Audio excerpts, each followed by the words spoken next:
Are you an investigative professional?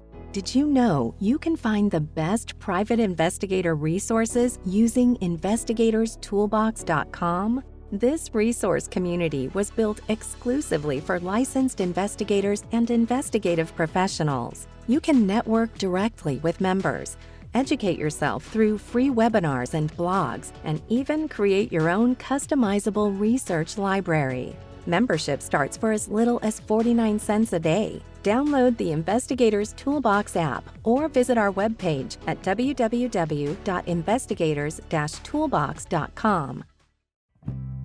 You guys have been hearing for a long time about how much I love Crosstracks, but now you're going to hear from somebody else. So we got George Gerges here. George is a member and a user of Crosstracks. George, tell me real quickly what you love about Crosstracks. The simplicity of using it and the ability to customize everything that you could do with Crosstracks is awesome.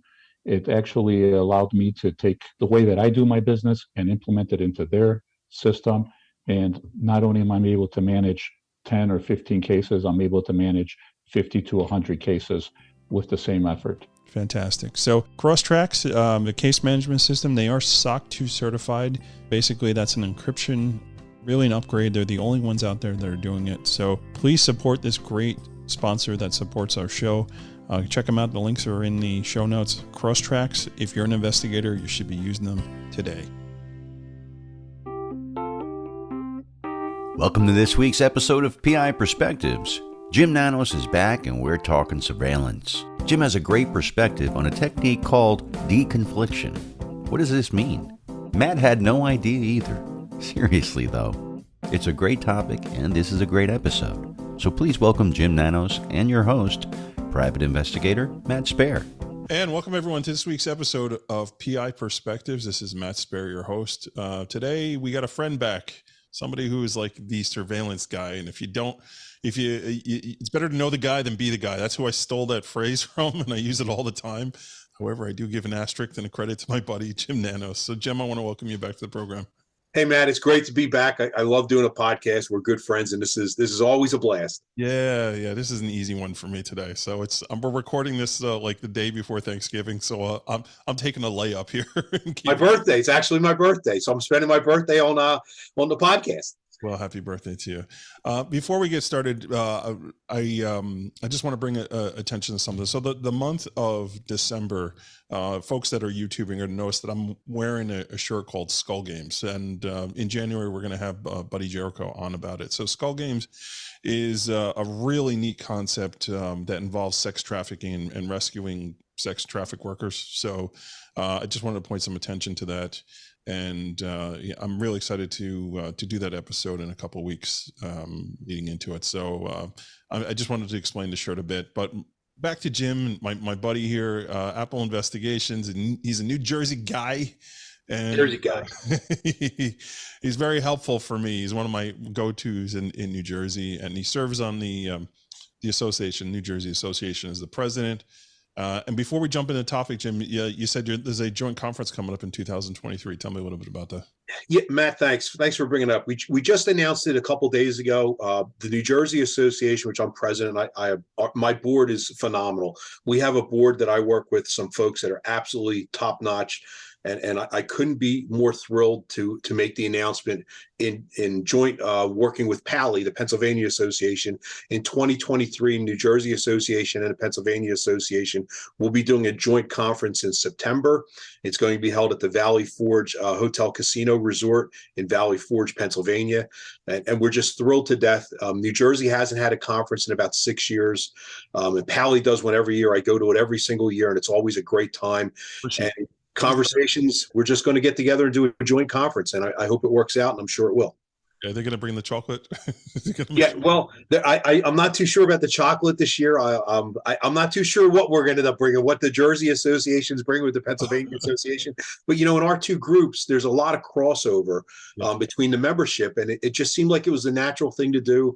I've got a very supportive board, and Eileen Law and Rick Carpenter of Pennsylvania, they are just great people to work with. Awesome. And we just kicked it around one time and said, hey, why don't we give it a shot? And we've been working on it for a few months, and we finally finally made the announcement a couple of days ago, and we're super stoked and really excited. And it will be open to non-members also. So as we get a little closer, we'll do a little bit more announcement and publicity. And I hope everybody who's interested in associations and what we talk about shows up and has a good time. Yeah, if I'm around, I'm there. So I know what you can bring though. You got to bring saltwater taffy. It was. I think saltwater taffy might be. That's a great idea. I hadn't thought about that, but now that you mention that, that's actually a great one to represent the shore in Jersey. There you go. Just got to bring some toothbrushes and toothpaste too. Exactly.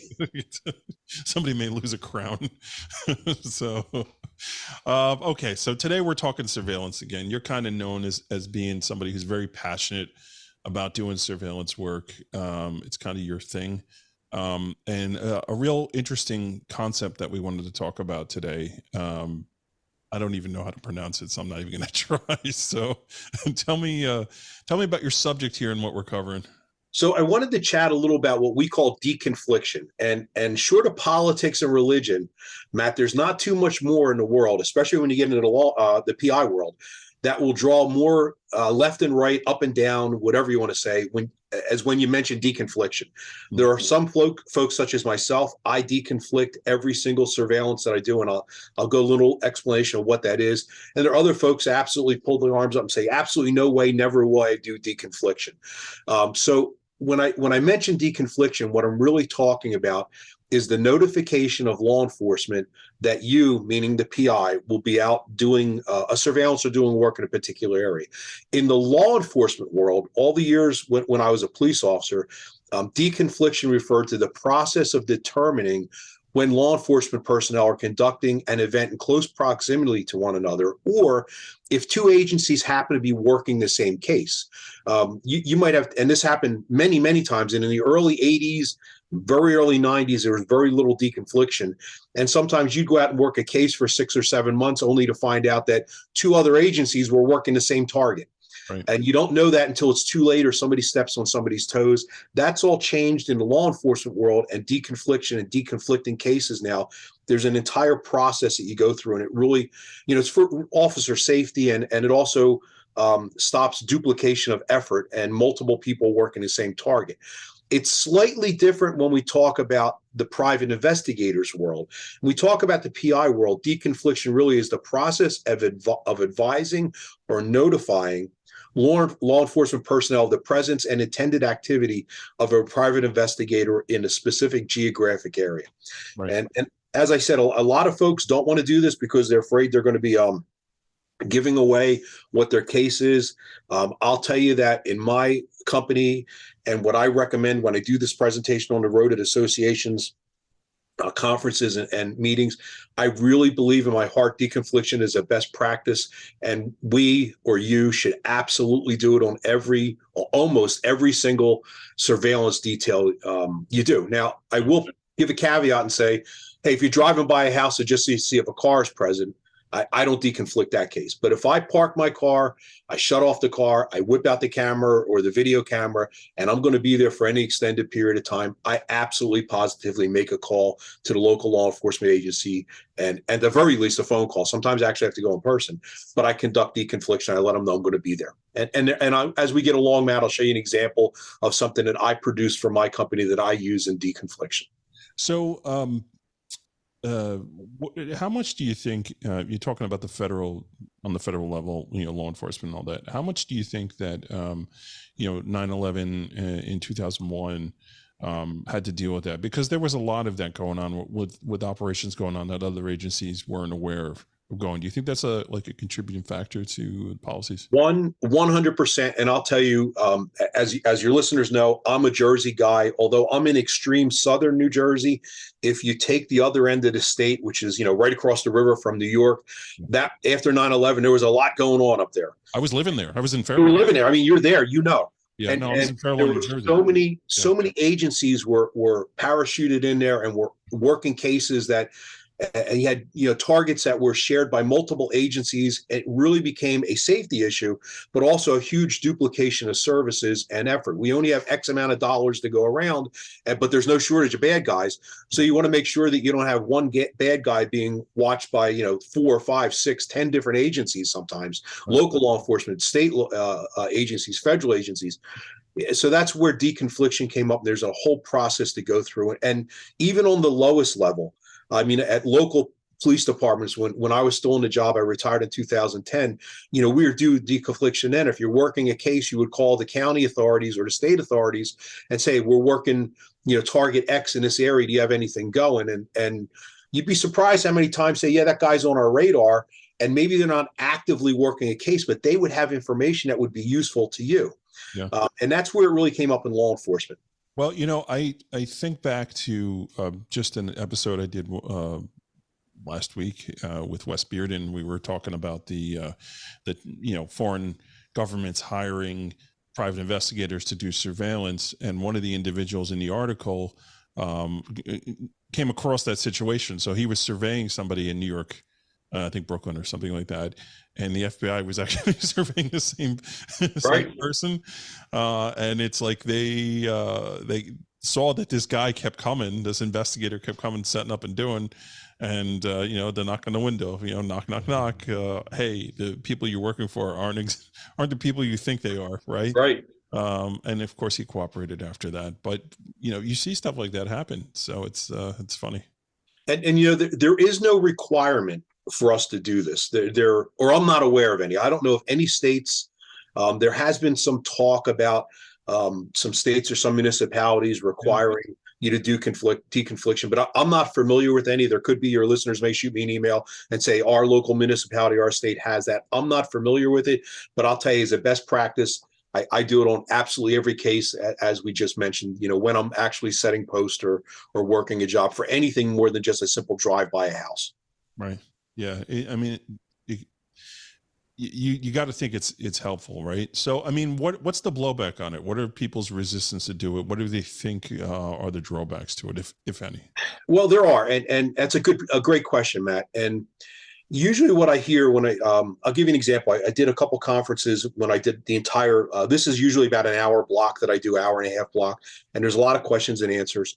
And most of the blowback, if you will, comes from folks that work in very small, tight-knit communities where they figure if they call the local police department and they speak to a dispatcher, they don't know if that dispatcher or that person answering the phone would have some sort of a connection with your potential target.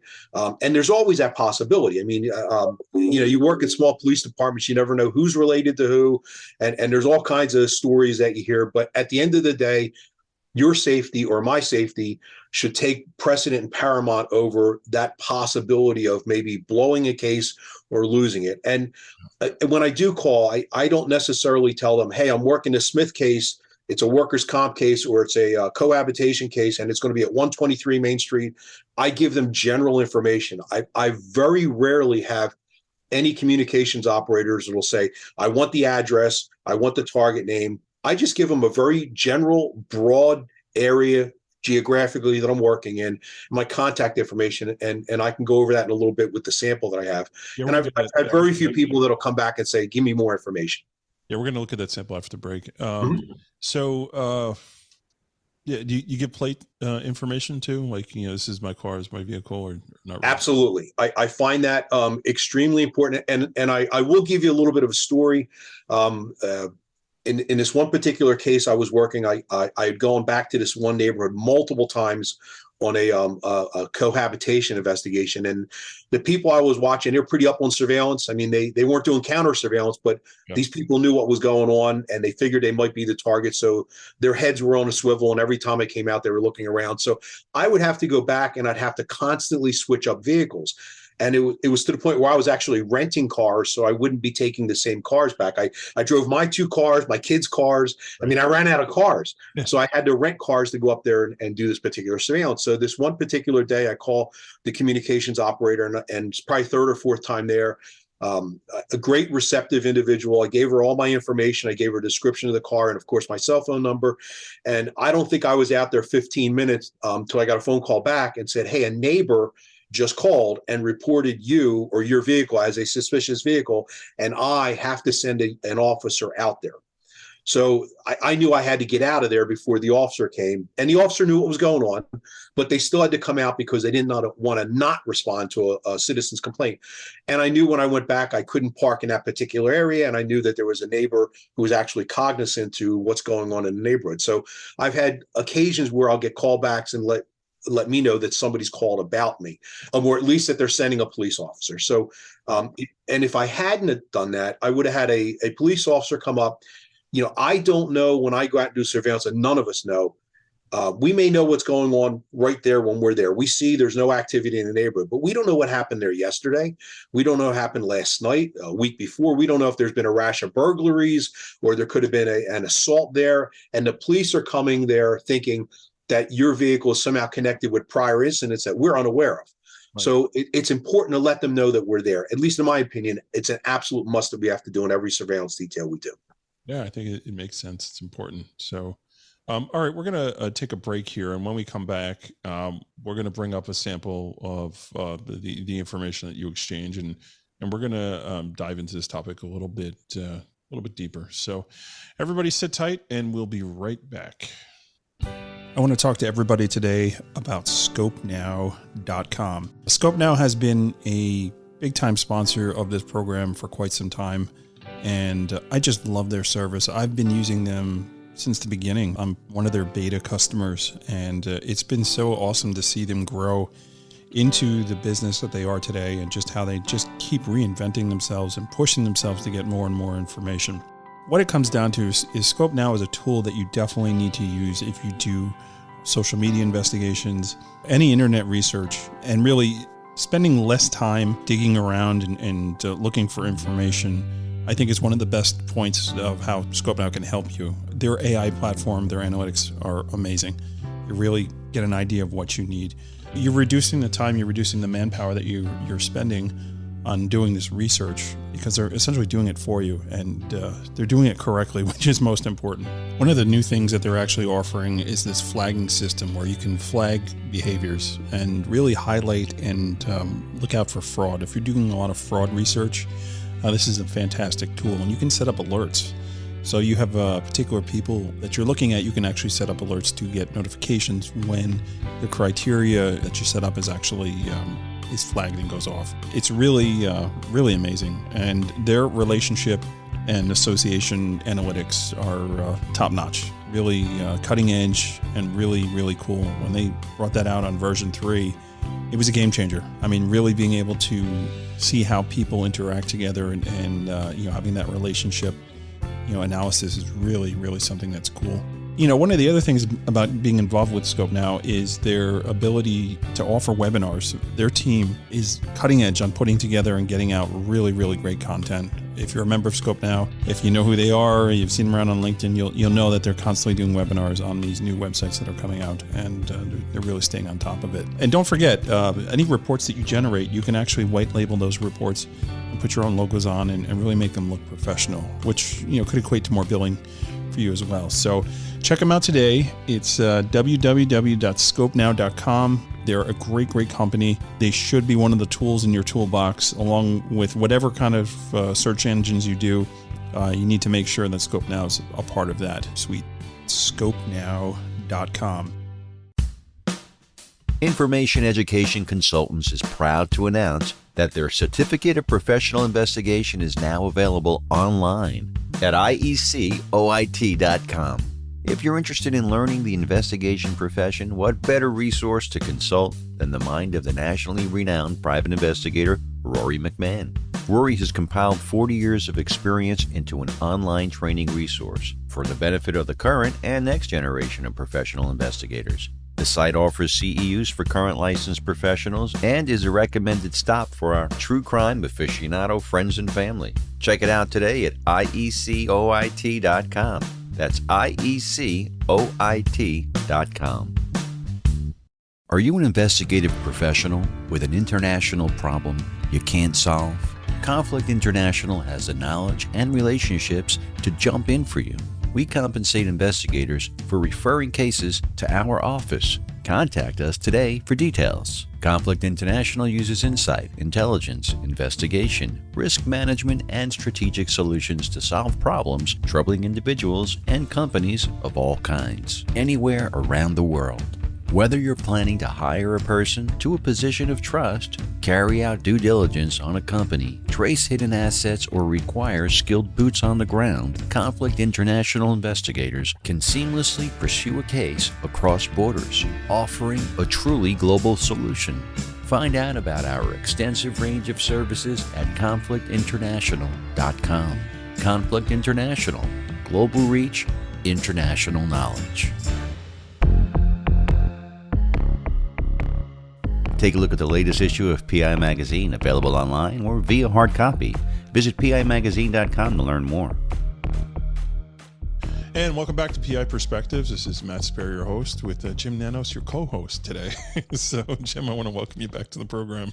Thanks, Matt. And I am talking fast today. I'm on my third cup of coffee, so I'm pretty wound up this morning. Well, you know, it's the birthday coffee, right? It's my birthday coffee. That's correct. Get some cake coming too. So before we took the break, we had teased a document, a form that we were going to show the folks that are listening to the video, or that are watching the video version of this. If you're listening, go listen to the YouTube version and you'll see this. So Jim, if you want to bring your screen up, let's dive into that. Okay. So Matt, before I bring up the screen, if I could, I'll just go through the process of what I typically do when I do a deconfliction. So I'll go out and I'll do a surveillance, and usually the first thing I do is I set up my post on the surveillance so I know where I'm going to be. As soon as I set the surveillance, I call the local police department or the sheriff's department or whoever the law enforcement agency is in your particular area. And I should note that I research that ahead of time. So I don't want to be sitting in my car at my cell phone trying to Google and see what police department's handling that area. I know that before I go out there. So I'll call, or on occasion, I'll visit the local police department, but usually a phone call will suffice. And I have a specific list of information, and we'll demo that in a second, of what I've developed that I actually send to the police department. I'll ask the communications operator, do you have a generic email for the police department or a fax number? There's not a police department out there these days that don't have info at, ABC Police Department or something, and I'll be able to send them this sheet. I also give them a general overview of my operation. I'll tell them it's a missing person case, or it's a cohabitation or a workers' comp case. It's important that you give them your start and your stop time. So I want to tell them, hey, it's 8 o'clock and I'll be here till 3 o'clock or 4 o'clock or 5 o'clock in the afternoon. And something that a lot of folks overlook is you want to ask the dispatcher or communications operator, when is their shift change? And why that's important is if I'm out on a job till 5 o'clock or 5 p.m., I'll say, and they have a shift change at 3 o'clock, I will call back and re-deconflict the case at about 10 after 3. Right. I don't necessarily know if maybe my information's fallen through the cracks, or they simply gave it out at a morning roll call and the afternoon roll call isn't aware of it. So I always will re-deconflict the case, if that's a word, re-deconflict the case at shift change. And that's important because you can't just assume that the next men and women coming on to shift know that you're out there. So that's important that we do that. So we'll go to the share screen, and I'll pull this up, Matt, and let me know if you can see it. We're good. Okay, so I apologize. I'm going to, oh no, you know what I can do? I can pull it up on this screen. Okay, so this is, and I might have to look over my right shoulder here, Matt. I apologize, and to the viewer. So this is a sheet that I developed, and this is what I send out on almost every single call. Sometimes the dispatchers say, I don't need this. Communications operator would say, I don't need this. But this is something I've just done on my Word document. So I list up top, private investigator in the area. I'm a cop. I was a cop for 28 years, so I get to say this. Sometimes you have to put it in plain English for the men and women in blue. Private investigator in the area, and in red, I put the actual date that I'm going to be there. And I've redacted some of the information off this because this is actually one that I recently used a few months ago, or my sample, I should say. So I'll give the actual street address and the town, and I'll give the resident or the occupant's name. Sometimes you get men and women out there that work in a town, and the address may not ring a bell, but they'll say, "Oh yeah, that's the Smith residence on Main Street. We've been there a few times," where they may not recognize the number. Yeah. I give them the exact time that I expect to be in the area. I move down. I put my name down. I immediately put down I'm a retired law enforcement officer. I'm a sergeant, or I was a sergeant, and the police department I worked with. That's sort of like so you can establish your credibility, hopefully, that you're not, some who knows who out there. There's lots of agencies or companies out there that hire non-licensed investigators. So you want to throw that right out there that you're a Leo or retired Leo or law enforcement, retired law enforcement. I put my business name, and it's important. I immediately, one of the first lines up there you'll see is my cell phone number, because obviously I'm going to have my cell phone number with me. I put down my office number also in the event that they can't get through my cell phone, they can call the office number. And then I go immediately down to the vehicle I will be driving that particular day. In this case, I'm driving my black Kia Optima, which I'm still driving, which I am just miles away, Matt, from 400,000 miles on that car. Jesus. Yeah, it's served its purpose. I'm up to 400K. Wow. So I'll put my my black Kia Optima, my registration, my license plate, and then I follow it up with my business address. Now, the next bunch of information there, next items there, sometimes I get people say, I never thought about doing that. This is the information that most communications operators will be asking of you, or they will have to generate a case number to show that you called, and they might want this information.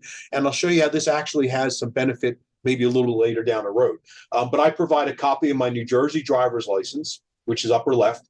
Moving to the right, I'll provide them a copy of my state of New Jersey private investigator's license. Moving down, I'll give them my company license identification. Everybody who works in my company, I provide them, as we're required in New Jersey, provide them an agency identification. So that's what my agency identification looks like. Moving over to the right, second down, I give them a copy of my business card.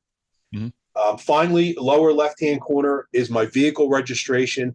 And then again, I was a cop for a lot of years. I'm a visual learner. Sometimes I like shiny things like most cops do. I give them a photograph of my car with my license plate there. Because sometimes people don't know what a Kia Optima looks like. So I provide them a photograph. And this is something I will fax out in color if they ask for it, or email, I should say, more appropriately these days. I will email this to the police department, and they'll have that. And most of the times they'll print it out, put it in a roll call book, or pass it on. Sometimes they'll even actually give it to the guys and girls on the street.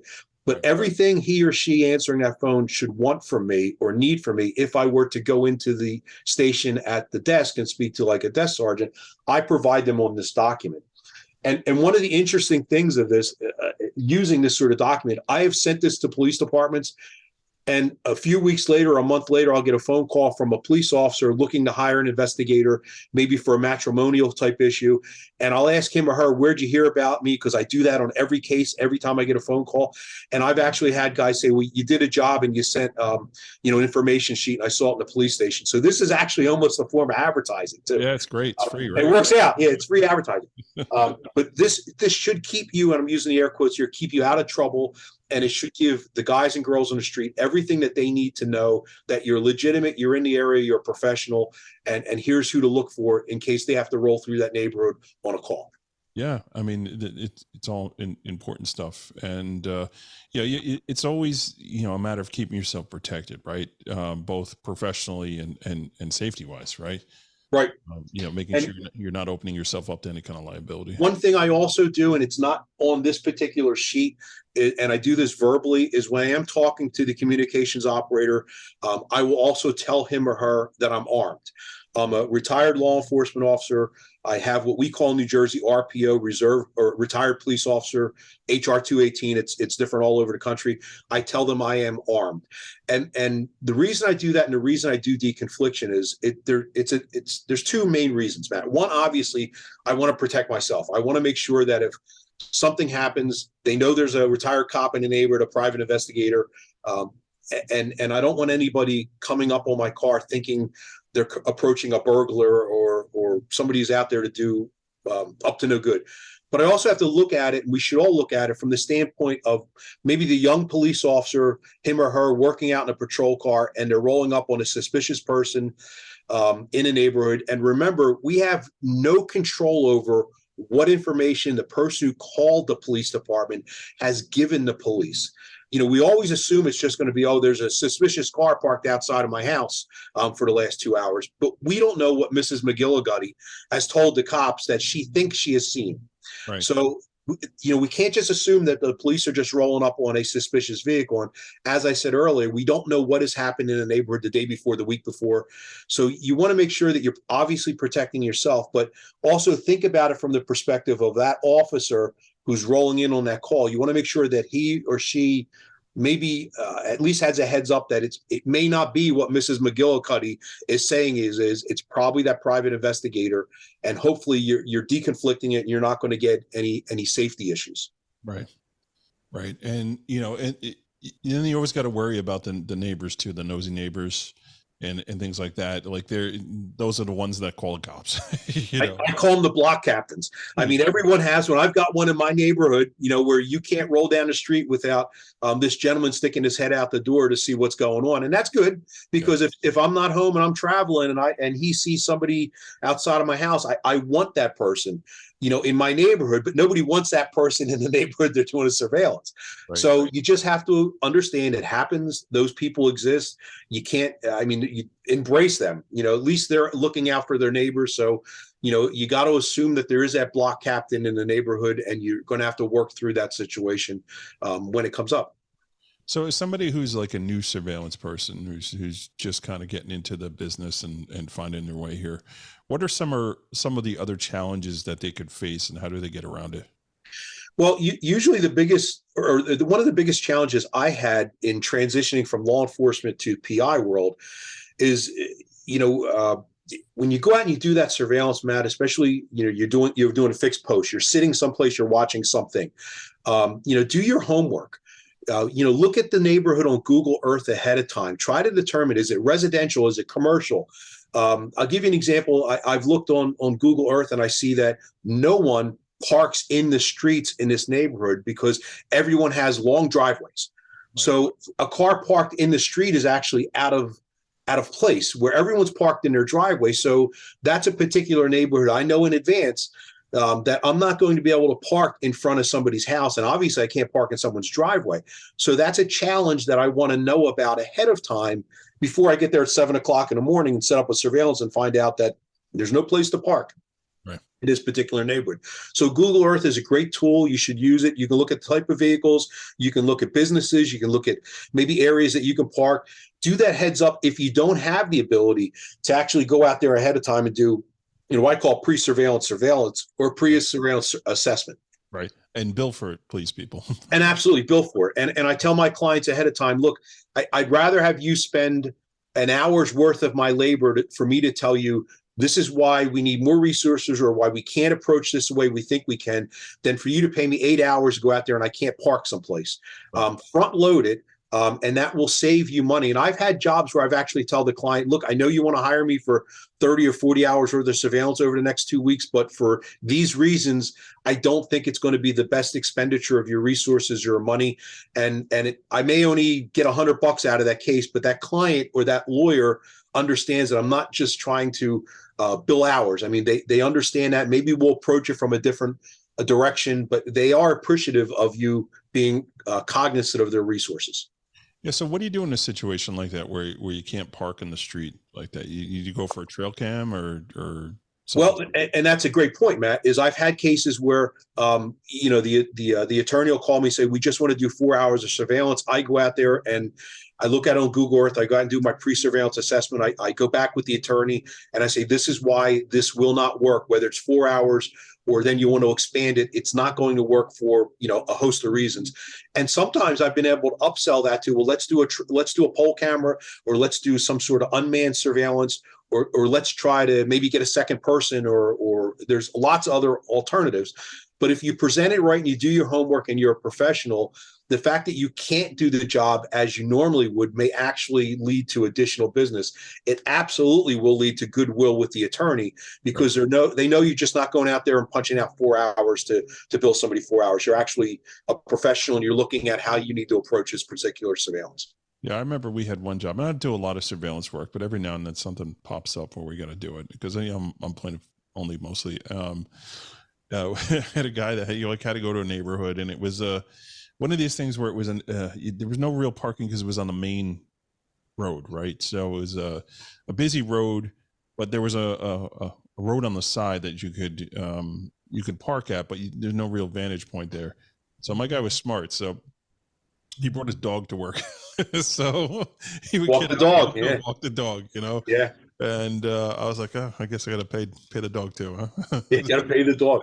I had a case where an attorney retained me to go out and do a surveillance on a house for just a 4-hour block, sort of get the temperature of what's going on, and it was going to lead to additional surveillance.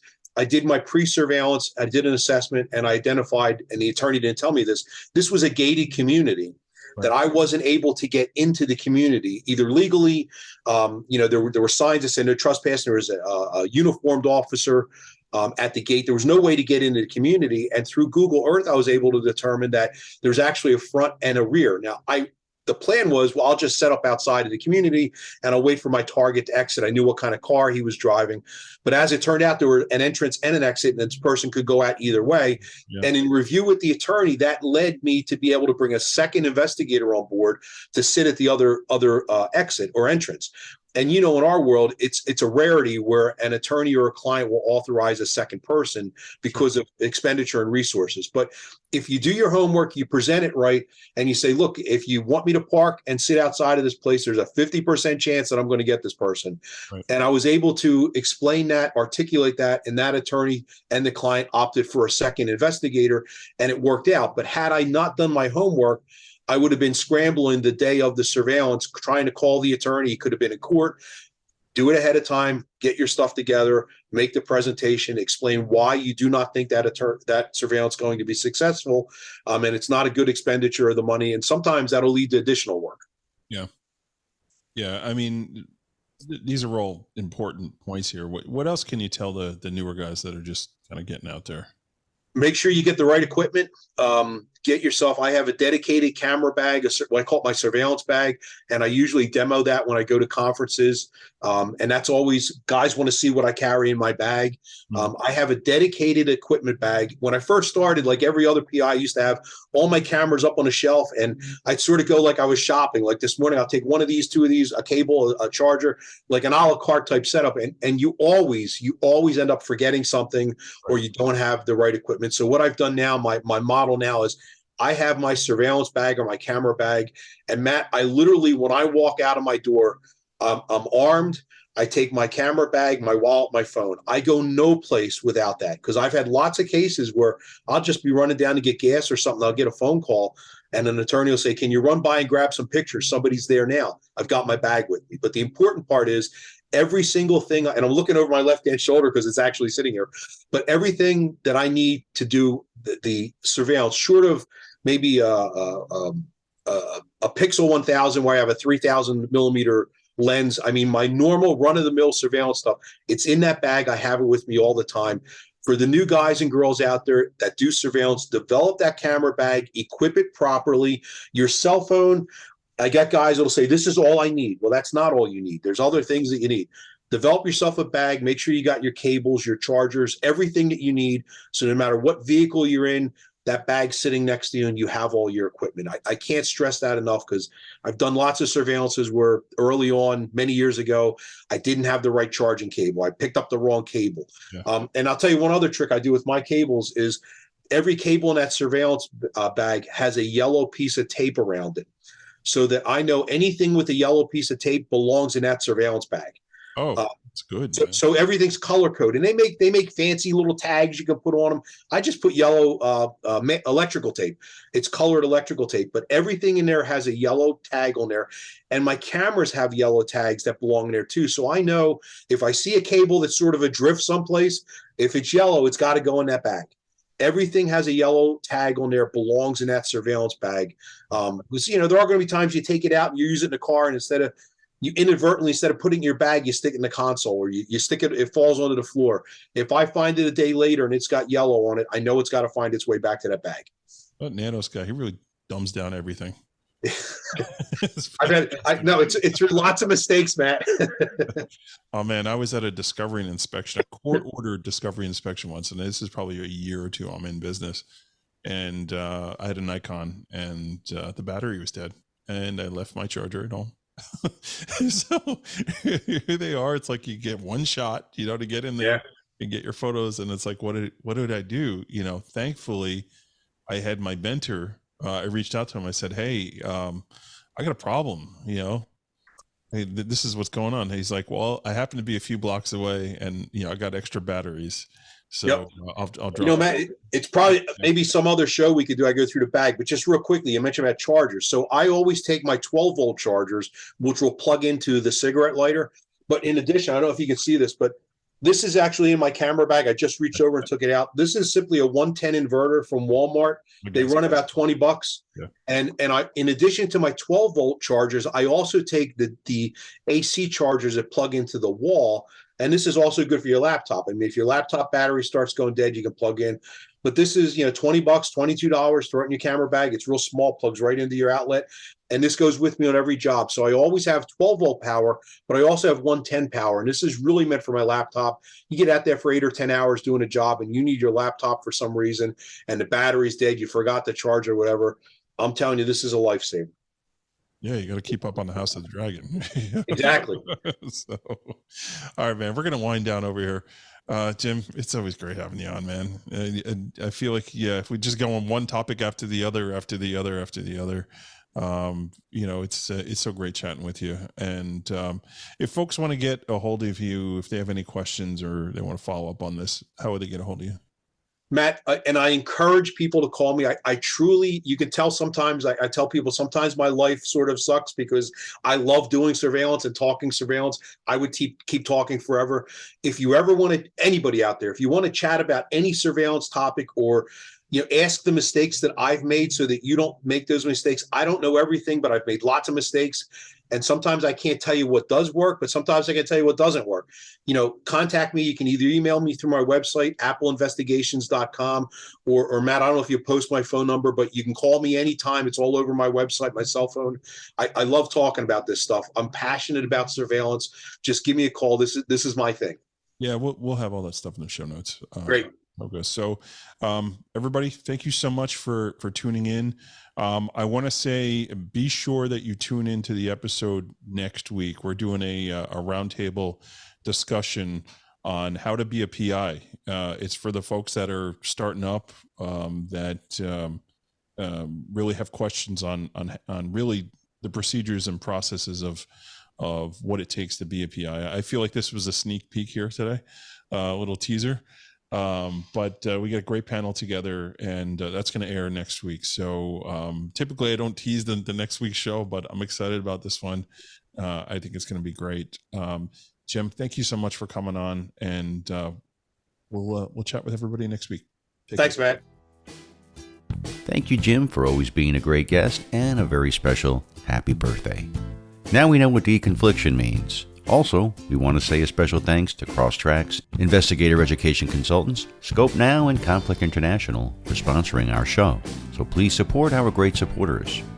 Have you thought about joining Investigator's Toolbox? Now's the time to get on board and join the fastest growing digital community for investigative professionals. Use code PIP201836 and save 10% when you do join. If you have a question or a comment about the show, email Matt at matthews@satellitepi.com. You can also find him on LinkedIn, Instagram, and Facebook. We'd like your feedback to bring you the best shows possible. And we'll be back next week with a new show, so make sure you tune in and stay safe out there.